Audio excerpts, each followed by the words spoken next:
Welcome back to Marketing Careers Uncovered.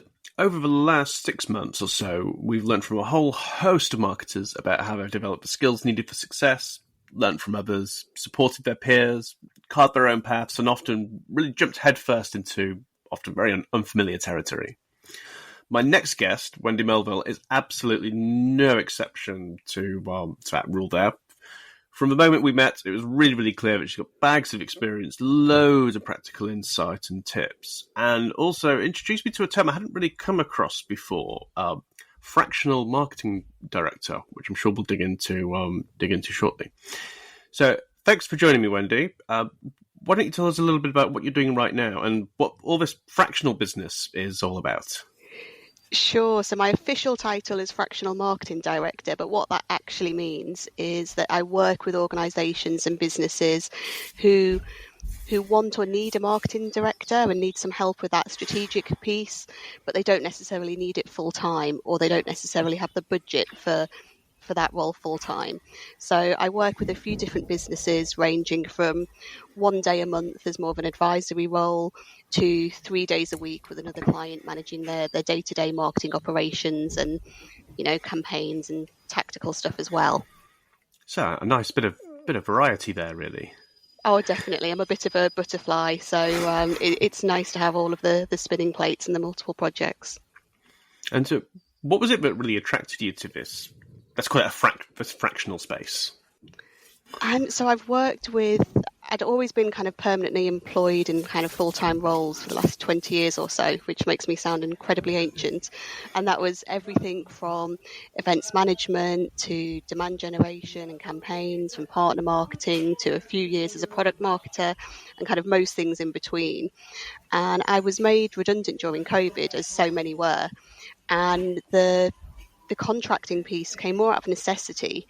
And yeah, I kind of haven't looked back. I'd always thought about the contracting freelance side of marketing, but I'd never really had the confidence to make the leap. And COVID was less of a gentle nudge to make that leap and more of a drop kick into striking out on my own.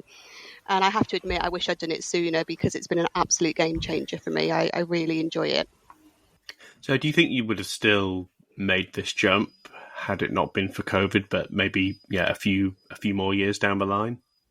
Yeah, I think I probably would have looked at it kind of as I was moving into transitioning into part-time or retirements, but I'm so glad that I did it earlier, because the flexibility that it's given me, the work-life balance that we're all chasing, and it's always been a little bit of that, that thing in the distance that, you're working towards. I've managed to achieve it, and yeah, really in a good space right now.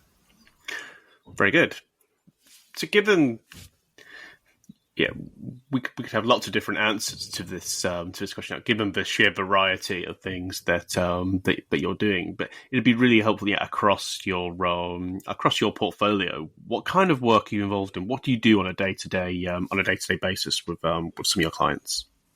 So most of my clients are kind of like smaller businesses looking to scale, or those that have already scaled but are looking to raise the next round of funding, for example. So I help them with their messaging and positioning, and how to bring to life and articulate the core value proposition of what they do. And once they have that, it's like having solid foundations under your house. Everything that comes next is just so much easier if you've got the foundations right. But on the flip side, is also so much harder if you get the foundation piece wrong, or if you don't do it at all and you just go straight into the tactical stuff. I also work with clients on their go-to-market strategy. So that could be everything from pricing and building out that ideal customer profile and their target personas, through to working with them to uncover their true USPs and what channels are the best routes to market. And one of the fun bits of the role today is working with clients that are going for the next round of funding and working on their investor presentations. So helping them to attract investment for the next stage of their growth. I get this huge sense of satisfaction knowing that, however small, I played a part in helping their businesses get to the next level. So yeah, there's huge job satisfaction. So you got lots of different things going on there, sort of across all ends of the spectrum. Did you always have marketing as a sort of aspiration as a career, or did you start on a different on a different path? No, I didn't actually study marketing until much later in my career. I actually studied languages and international trade. So this was never, when I was kind of at school, college, and then later university, it was never in my mind that I would be a future marketing director. But I left university and got a role within an export company. So doing exactly what I've been trained to do on the international trade side. And I hated it. I thought there's no way I'm going to be able to stick this out for the next 40 plus years. And after 9 months in the role, I don't know if it was brave or stupid, but I quit my job. And marketing was such a tough industry to get a start in, especially as I had no marketing qualifications. But I remember thinking, I can't do this for the rest of the year, let alone the rest of my life. And I remembered a marketing module I'd done as part of my course. It was kind of like a 6 to 9 week elective on one of the courses, and thinking that was really fun. Like that really sparked my interest. And quite naively, I decided I'm going to get a job in marketing. What kind of things were you doing in that module that really sparked your interest? It was all about, I think it was the communication side of marketing and really getting, the right message to the right people at the right time. And I just remember thinking it really sparked my interest. And I was like, to, just get all of the moving parts and put all of the building blocks in the right order, in the right shape, and you can create something more and something quite special. And that really attracted me. But deciding to suddenly get into marketing, which is such a tough industry to get a start in. I mean, I was going up against people that had, 3-4 year marketing degree that, had far more knowledge and experience than me. I had no qualifications specific to marketing at the time. So I ended up getting an admin assistant role within an events company because I was like, oh, that's kind of related to marketing. And I absolutely loved it. So that was my route in. And I went from kind of the admin assistant to an events assistant through to an events manager. So kind of worked my way up within that business. And then I switched companies and changed roles to a marketing exec with a focus on events and kind of moved up the ladder within there, eventually becoming a marketing manager. And then after a few years, I found myself doing the marketing for a tech company. And again, just gradually worked my way up the food chain, gaining more experience in the different areas, the different departments within marketing. But I never quite had enough experience to make that leap to the head of marketing role. That leap was quite tricky. So in terms of that, and that's something I'd be quite interested to dig into. Really, that whole shift into the management head of marketing piece. It can be quite a hard and bumpy transition for a lot of people, and a tough learning curve. I'd be interested in hearing about your experiences of that. Yeah, I see this a lot. And when I look back, I think I was a victim of my own success because quite often if you're very, very good and very efficient at the doing, people don't want to move you out of that role and kind of move you into the next role where it's a bit unknown because you don't have the management experience or you don't have the strategy experience. You're good at what you do and you're making the business money. So it can sometimes be tricky to step out of that. So I kind of decided to step back and do a gap analysis on myself, to be honest. I was really brutal with myself. I kind of looked at the job spec of my dream roles and then rated my own skills and experience to say, where do I actually, where can I hold my own and where were the gaps? And to be fair, there were as many gaps as there were areas where it was an absolute perfect fit. So I spent 2 to 3 years filling out the gaps in my experience. So I volunteered for projects that really stretched me in my weaker areas that would then give me real use cases to talk about at interviews. I even moved jobs during that time and I went into a product marketing role for a year or so to really flex that muscle and get some product strategy and sales enablement experience because that was somewhere where I had a really big gap. And after that, I went for a head of marketing role And I got it. And I was like, I think I was so surprised. And after that, that was the first step. I was able to move into more senior marketing roles in bigger and more global businesses. And my last permanent role was a global marketing director for a 250 million business unit of a big US NASDAQ listed communications business. So kind of like taking that time out to do that gap analysis and go, actually, to be a really well-rounded, perfect hire, what do I need to do? What skills do I need to practice? Where, what gaps do I need to plug almost? And particularly the more senior roles in larger firms, you start to getting into realms of people management as well, amongst the actual the marketing skill set. How did you find that transition as well? Because that's also quite a tough one, isn't it? Absolutely terrifying, to be honest. The first move into like having line management responsibility was quite gentle. So it was in the same company, and as the team grew, we hired. So I was the marketing exec, and the team needed to grow. So I moved into a marketing manager role, and we hired one extra person, and then one more. So the shift from kind of the implementer to the manager was quite gentle. It wasn't kind of like a shock to the system. So it was a gradual. I had lots of support, and as the business grew, the biggest and scariest part for me was when I went from that role as a manager into a new company. I found that much harder because I had to learn all the dynamics of the new team, the politics of the new business, learn about the products and the marketplace all at the same time. And I also, during that transition, went from managing a team of 2, which had grown organically, to coming in as a new manager of a team of 10, which was a bit of a learning curve. that was quite a shock. You can sometimes feel quite squashed as well, where you've got priorities coming down from senior leadership, which you need to deliver on, and then frankly, people's day-to-day problems and things which you need to try and help and unblock, and it can sometimes feel quite a lonely existence sometimes, where you've got you're looking after 2 distinct sets of people, and you're stuck in the middle of that.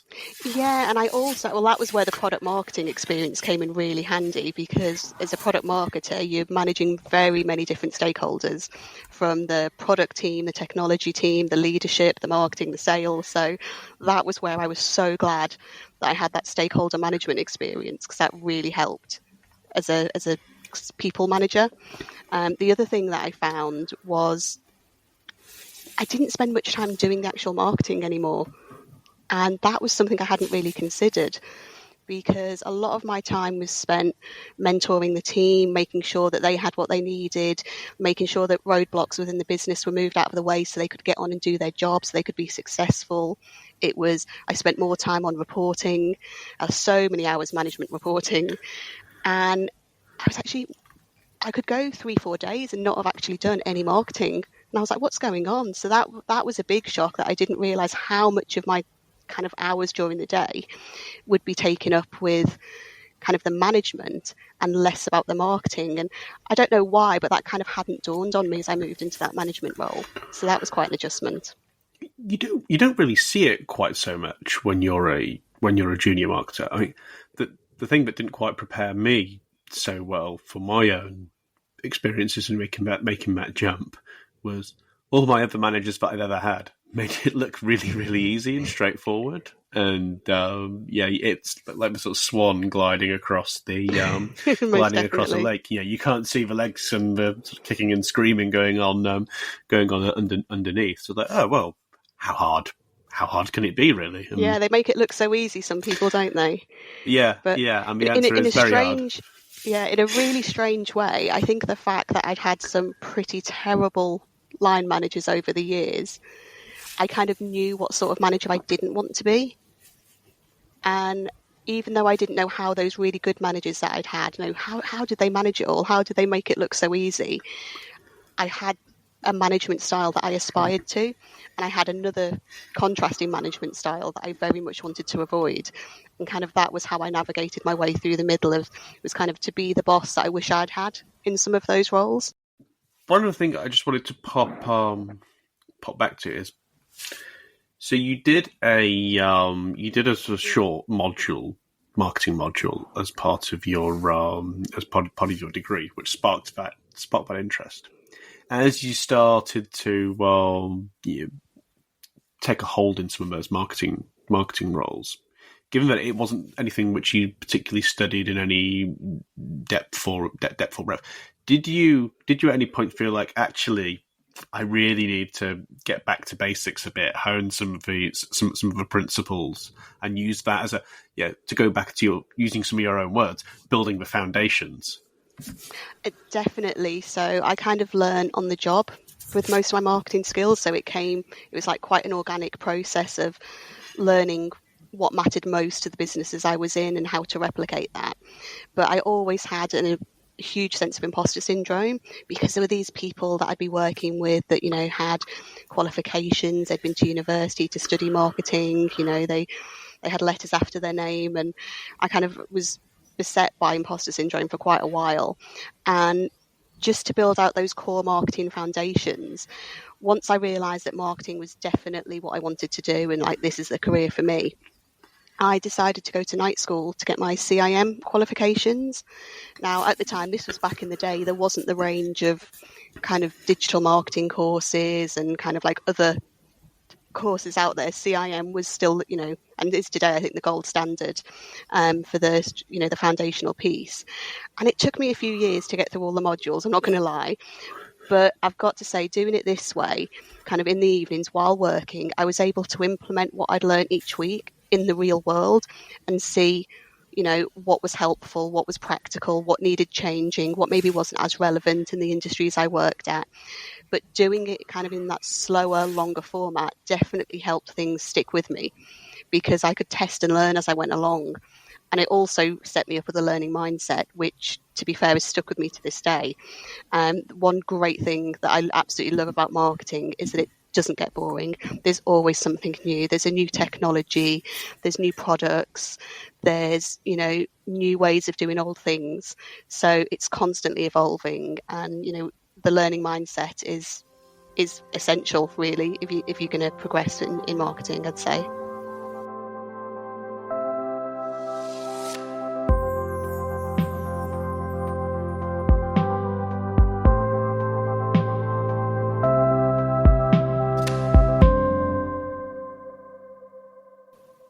So you've talked quite a lot here about organic growth and that learner mindset, and the route that you've taken itself, as being relatively organic, sort of building on what you've done before. Did you have a particular direction or career focus in mind? For me, it was never about the job title or the size of organisation. It was never, I guess, about the glory. It was what I really wanted out of my career, and kind of my ultimate nirvana would be knowing that I'd made a difference and that my work was making an impact, to actually make a tangible difference to the business I was working with or working in. And that's what I still strive for now. And I try to work with clients where, they have a real mission to make a difference, rather than those who are just in it to make profit. And I think that was always my ultimate goal, was for my work to make a tangible difference, whether that's to the team that I'm working with, to the business that I'm working within, or, quite a lofty goal to kind of like the wider society at large. And that's always been what's driven me, to be honest. Brilliant. And I was talking to a colleague of mine a couple of days ago about what we find important and what we value in terms of career progression and goals and all that stuff. And actually, some of the words you've used came up around having impact. But something else which runs adjacent to that also came through, and we were talking quite a lot about autonomy. And having the autonomy and space to be able to do what you need to do to make that impact without sort of asking permission. And we, similar to you, we sort of landed in this place where I went, actually, it doesn't matter what you call me, and you can call me, anything you want. But as long as I can tick those boxes of impact and autonomy, actually, I'm going to be pretty happy here. Yeah, and job titles in marketing are strange because I know people that have got the job title of marketing manager, which is such a broad term, and they are doing the equivalent of a marketing director's role when you look at their responsibility, when you look at the impact they have on the business, like the influence they have on the leadership team. And then I've got other people that I know that have a very grand job title of CMO, but they're the only person in the marketing team. So its job titles have never been that important to me. I think for some people they are, and it's, and I get that, different strokes for different folks kind of thing. But for me, it's always been about actually what's the work that I'm doing? Is it interesting work? Is it meaningful work? Is it making a difference? Because ultimately that's where I'll get my job satisfaction from, not the job title. Yeah, and you want to look back with a sense of pride, going, well, actually, look, I did this, and this throughout my career. Not, I had a fancy title, but I was pretty miserable throughout. Totally. So as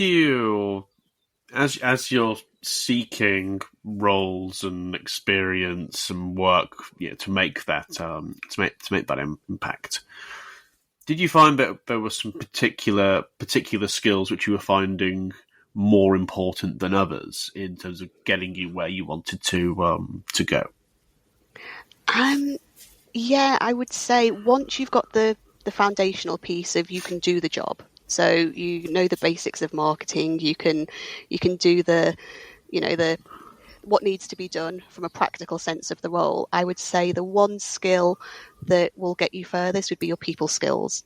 So whatever job you have, getting people on side and being able to work with all different personality types is a huge skill and cannot be underrated. It's the one thing that if you can engage and kind of work well with different people will want to help you. People are naturally quite nice, I find that, and if you have those skills, you can get people on board, then so many of the difficulties will fall away. On the flip side of that, I would also definitely say resilience, because things will most definitely not always go your way. There will always be bumps in the road. For example, most people will get made redundant more than once during their career. That's a massive setback. It really, when it happened, it's happened to me twice. Yeah, twice, nearly 3 times. I forget now, but it's being able to pick yourself up and bounce back is hugely important. And again, often an underrated skill. So yeah, I would say people skills and resilience, and probably also being okay with failure is another one. Not every campaign will work. Not every event will run smoothly. Some of the marketing activities you run will absolutely bomb. And you need to be okay with that. As long as you take the learnings from it and improve the next time, then you're on the right track. I think the mantra test and learn is kind of like at my core. It's, none of us know it all, and we will all get it wrong sometimes.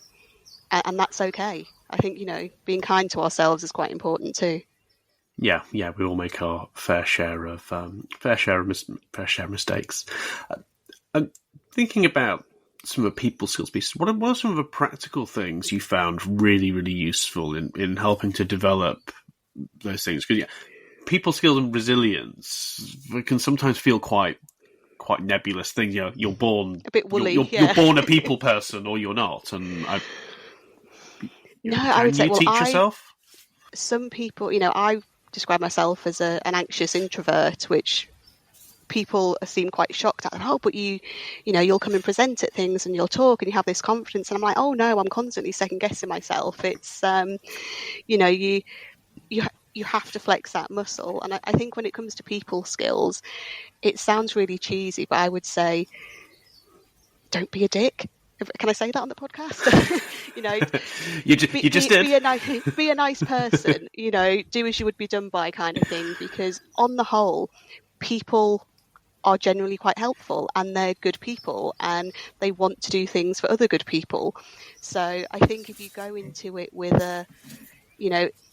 success isn't a zero-sum game. For me to succeed, it doesn't mean someone else has to fail. we can all succeed. And if I can help others be successful in their role, in their career, in kind of like whatever endeavor, we all win. Yeah, I find being curious as well with other people. So one of the things I've personally done, particularly since the pandemic, and we're operating in more of a sort of hybrid environment, so you don't quite get the same sort of fire hose of opportunities that you once that you once had. But it can be very easy when you go into the office to sit in exactly the same space next to exactly the same people, and again, not flex that muscle, flex that muscle. So go and sit next to someone who works in finance and talk to them about, oh, so what are you doing? What are you doing today? What's your what are you working on? Oh, that's quite that's quite interesting. You can learn so much, and but you're also honing that skill of having conversations, building rapport, and deepening those connections. You can, but that can also be really terrifying. So I think my idea of absolute hell and torment would be to be thrown into a networking event. So it's not something that comes naturally to me, going to like shake someone's hand and make small talk and introduce myself. It just gives me shivers even thinking about it. So I would say if you're like me and you really struggle with that, going out and networking and finding kind of opportunities to introduce yourself to people and network, even within your own business, it doesn't have to be as scary as that. You don't have to go and be very formal and go, oh, I'm Wendy, I work in the marketing department. What do you do? It can be finding common ground, when you're making a cup of tea and asking people about their day. It can be, oh, you've had your hair cut, that looks great. It's finding something that, some common ground, whether that be, they've got new shoes on, whether they're talking about going skiing, whether they're, talking about going to a gig. It's being able to have small conversations and make those connections. And it doesn't always have to be about work. But once you've broken the ice and you've got that chat, it's actually when you need to go and speak to somebody in finance because there's a problem with the marketing budget. You've got a friendly face there that you can go and say, oh, hi, sorry, you might not be the right person I need to speak to, but could you point me in the right direction?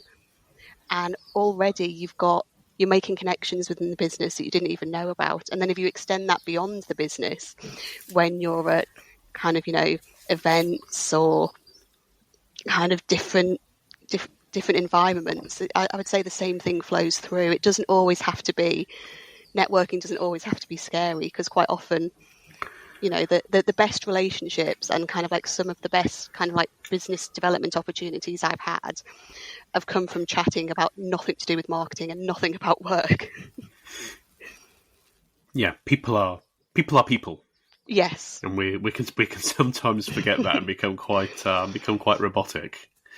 And sometimes we think that everyone else is, they've got it all worked out, and they're these super confident people that, and we're the only one in the room that's like terrified or struggling or, feeling uncomfortable. And it's not the case. I would say 9 times out of 10, the person I've gone and spoken to at one, in those environments are like quite happy to have a conversation back.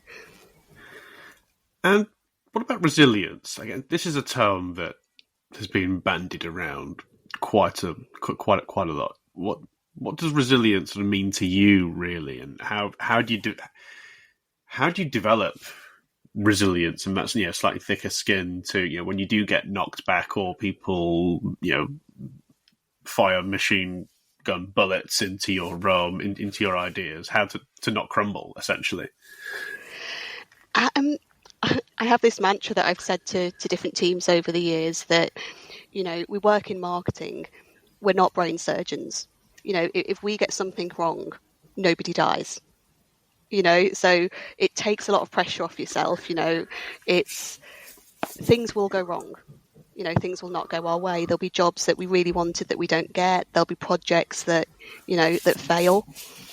There will be times, that we're made redundant. And quite often what I find really useful is to have a word with myself and go, do you know what, Wendy, it's not all about you. And actually, most of the situations where I've really taken a knock, actually, it's had nothing to do with me. It's been that, the business was in financial trouble or the markets changed, and it wasn't that, or let's use this as an excuse to get rid of Wendy. It was, unfortunately, we're going to have the role is redundant. It's not the person. Or, when something fails, and, I've had some quite high profile epic fails during my career, but, it happens. And as long as you learn from it and you pick yourself up and go, do you know what? I'm only human.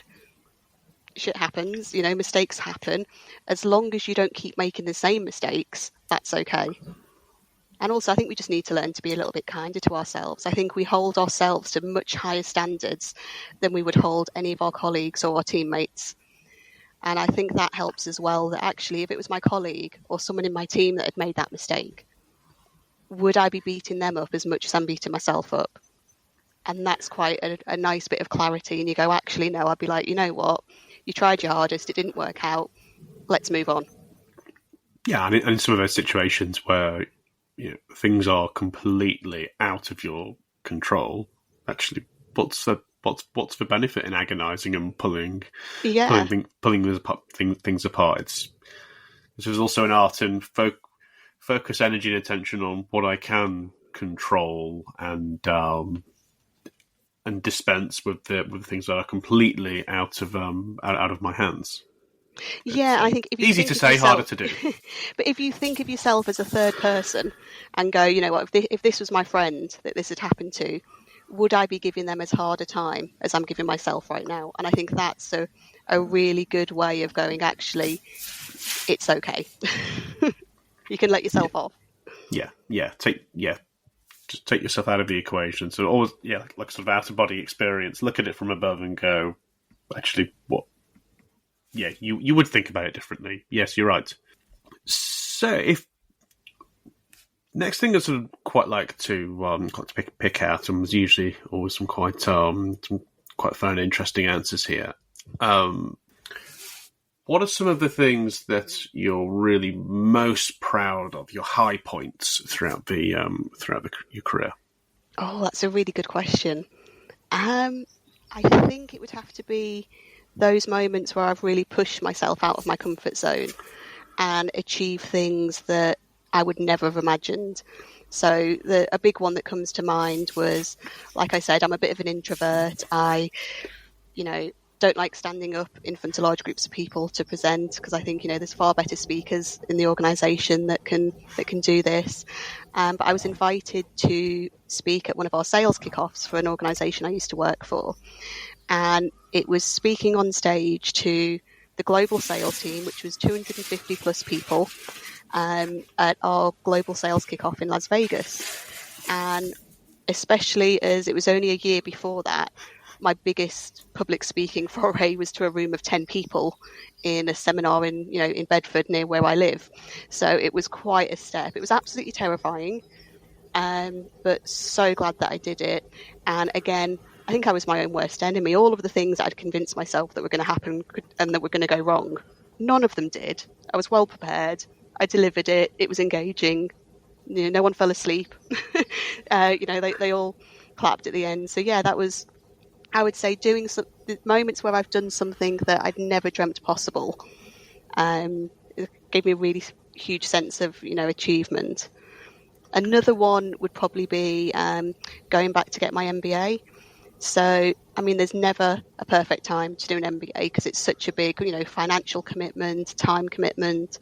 But I'm pretty sure that because I chose to do it working full time with 2 kids under the age of 3, because you're not busy enough. One of the worst times that I could have done it, but somehow we managed it, and it has had such a huge positive impact on my career trajectory. I think my confidence and understanding of business as a whole just went through the roof, and understanding the role that each function plays within the business, and how they contribute. So why the HR team is so important, and what they do and the value they bring to the business when it's done well. The finance department, the operations, the marketing. It gave me that real kind of like holistic view of what good business looks like. And from a mercenary perspective as well, my salary doubled within 3 years of doing that MBA, and doors and opportunities were definitely opened up to me from having that experience and having that qualification. So I think, going to collect my certificate at graduation there was definitely up there and one of the high points. And there's lots more options available on the market as well now. The Marketing Week Mini MBA as well. So if you're just looking at that's excellent. the ability to really hone some skills. That. Always good feedback, isn't there? Yeah, and it doesn't even have to be something as kind of a huge commitment as an MBA. I think if you've got that learning mindset and you're constantly kind of like seeking out new ways of doing things and you're open to learning from other people, whether it's reading, listening to podcasts, attending, seminars, or going and doing a formal course, I think all of that just helps stretch you and broaden your mind and kind of like really helps with that mindset piece for certain. Yeah, definitely. And let's look at the other side of the equation. Tough learning experiences. Anything you particularly pull out there that's stuck with you? I would say the biggest and most shocking time of my career for me was having a toxic boss, because that really affected my confidence and self-belief, and I ended up losing the passion that I once had for marketing, and kind of lost all sense of job satisfaction. And unfortunately, at the time, the only way for me to protect my own mental health and well-being was to leave that job that I'd previously absolutely loved. But actually, in hindsight, it was the best thing I could have done. I left the toxic boss, but I kept all the friendships that I'd made in that job, and they've stayed with me to this day. I've kept kind of like the network that I'd created there, but I left the toxicity behind. And removing myself from that environment, in the next role, I kind of started to get that kind of like spark and the love and passion that I had for marketing. I could feel it returning. And I'm a huge believer in kind of, it's a bit of a cliche, but they say you're the average of the 5 people you spend the most time with. And we spend so much of our time at work that actually, if that workplace is negative and toxic, it can really rub off on all the other parts of your life. And for me, since that was a bit of a turning point for me, that was like, actually, my mental health and well-being should be my priority, because it's not just affecting me. It's I'm bringing it home with me. It's affecting my family life, my relationships with my friends. So yes, while it was very much a low point for me, kind of like that period of my career, it was possibly needed and one of the best things to happen, because it changed my perspective of work and kind of really helped me prioritize what was important. And again, I've never been in that situation again, touch wood, because I can recognize it and kind of nip it in the bud before it gets too awful. And so, what are those warning signs and toxic behaviours? What does that look like on a practical level? For me, I mean, there's so many different kind of ways that you can have like a toxic boss, but in this instance, it was the micromanagement.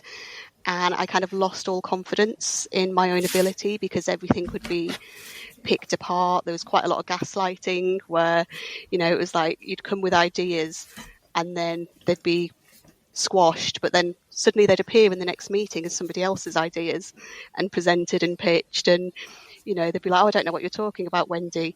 I had this idea when I was, eating my toast. And you just start to question your own ability. And I saw a real shift in my confidence, and I used to really look forward to even now I like get up and I'm like, yes, so it's Monday, which I know a lot of people, I had friends that were crying on the tube on the way to work because they couldn't face it, and I could see myself going down that path with actually work shouldn't be something you dread. It shouldn't be something you have to tolerate, and you just live for your weekends. It should be something that you take pride in and you get joy from. And when I could see that wasn't happening anymore, they're my warning signs, because why aren't I enjoying this? Why is it? And don't get me wrong, not every day is going to be kind of like sunshine and roses and rainbows.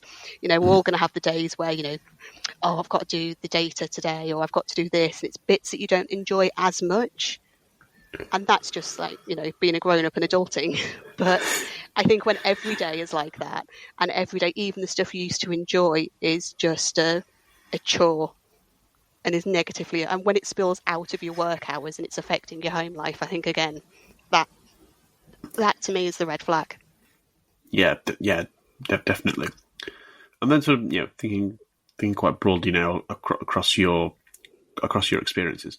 Anything you'd approach or do differently if you could hop in a time machine and go back and tell to 10, 15 years younger self?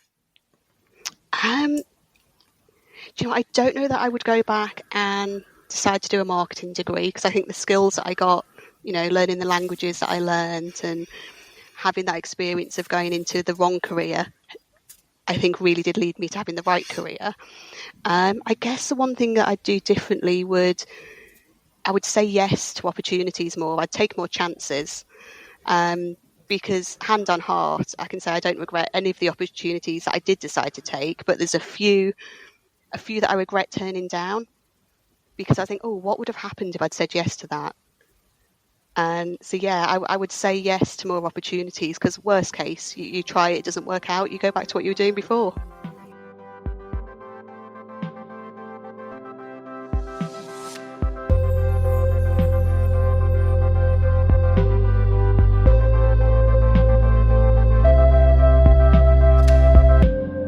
So what's next on the horizon for you? I guess I'm in the fortunate position that with the nature of what I do as a fractional marketing director, I can choose which work I'd like to do, and I'm able to choose to work on projects that genuinely excite me and that I feel are making a difference, however small or large my contribution to that might be. And I would say freelancing, contracting, the fractional work has given me that work-life balance that I've been looking for so long. So I definitely, moving forwards, want to keep hold of that. So I guess really what's next for me is to keep doing what I'm doing and try and work on being the best version of myself, and to help my clients do the same. To be very intentional with the work I do, the clients that I end up working with, and the projects that we work on. So yeah, I guess just more of the same. And do you still have any development areas? So yeah, I'm thinking back to the big gap analysis you did on yourself. Do you still have some gaps that you're looking to So plug? so many gaps. There's still so much that I can't do, and I'm in awe of the people that I get to work with. I'm like, wow, they're really good. And I think that's what I love about marketing, is that no one's ever solved marketing. Every project, every day, there's a chance to kind of iterate and improve, to do better, to kind of like have that incremental improvement, that extra 1%. Can you reach more people? Can you improve the conversion rates? Can you, make a bigger impact? There's always something more you can do. And that's that test and learn approach. I think there's always someone around that you can learn from, someone that can help inspire you to think differently, or, a campaign that you see out there and you think, wow, how did they come up with that? I love it. There's always more to be done. I think all of us are a work in progress. And with marketing, it's not binary like accountancy, where it's right or wrong. You can have the most amazing marketing campaign or the most amazing strategy. Well, actually, in 6 months' time, in 12 months' time, in 3 years' time, it might not be as effective. And, you need to constantly kind of like test and learn, iterate and improve. And I think that's not just with marketing and with business, but with ourselves. So, yeah, still very much a work in progress, I am. And I've always been pleasantly surprised as well when I've looked at things that other people have done outside, and I've reached out and go, oh, really impressed with that piece of work you did, or that campaign you were involved in. I'd love to. Do you have 20 minutes, half an hour, just to share some of your thoughts with me, or so I can learn from you. I've always been really, really surprised how open people generally are to sharing how they've approached things. So it's something I've definitely learned. Not to be as shy and going, well, actually, if I want to learn from other people, I have to ask them. Yeah, I mean, I've found on the whole, people are genuinely really helpful and good. And if they can give somebody a leg up, or, a bit of helpful advice, it costs them nothing. And, I think it's definitely about paying it forward. And I feel very fortunate that I'm in the position now that I can speak to people that are early in their career or are thinking about moving into marketing or they're trying to make that step. And actually, it doesn't cost me anything. It doesn't, it's not taking away from my success to help other people be successful. And I think, the best bit of advice I got was about success not being a zero-sum game. That for me to win, someone else doesn't have to lose, and actually we can all benefit. Just to wrap us up, it would be really ask everyone this: what's the biggest mistake you've ever made, and also the greatest triumph?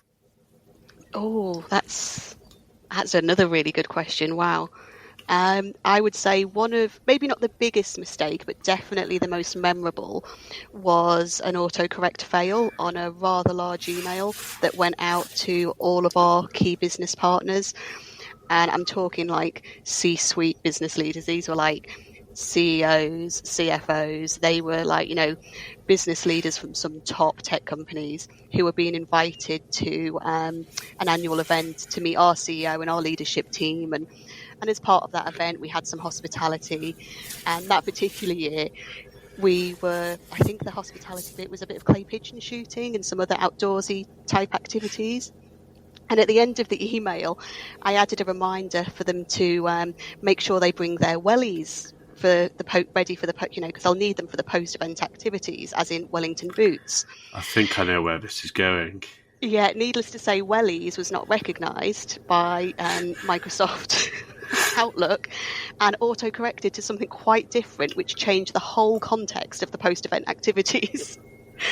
And I had some very confused delegates at that event and some very interesting replies to that email. And yeah, that is the one that I would say is my most memorable mistake. Some people expecting a very different type of event, bitterly disappointed for a business update and some coffee and biscuits.